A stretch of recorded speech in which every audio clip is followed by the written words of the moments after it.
Hello, I'm Ryan Freeland. I'm an engineer, producer, mixer in Culver City, California, and this is Stampede Origin Studios. Young man, gonna make a stand, you beg, steal, you borrow. You beg, you steal, you borrow.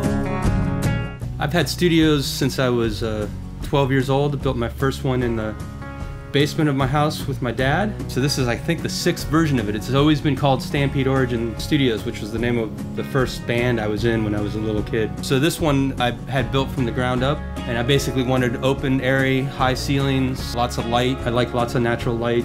There's a window I can look down, see my kids growing up.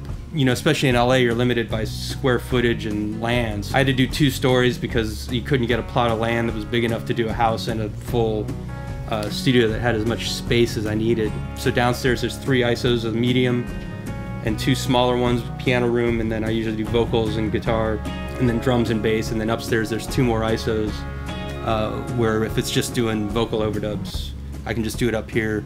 My concept from the very beginning was always to be completely self-sufficient. Over the years, gotten everything I need and built everything I need to take an album from beginning to end with all my equipment just by myself. It was always hard to feel like you had to say no to something because you didn't have this piece of gear, you didn't have that piece of gear. So over the years, I've gotten everything I needed to make records the way I want to make, and I built a space to make records the way I want to make them. And it's great to feel like you can give that to an artist, that they can come to you and you can say yes to everything they want to do, and get them the results they want without having to worry about too many budget constraints or other limitations. I can get them what they need. Depending on the configuration of musicians and how many people want to play at once and what sight lines people need, you just kind of figure out what would make the most sense in terms of creating an enjoyable sonic picture for the album. That process is all dictated by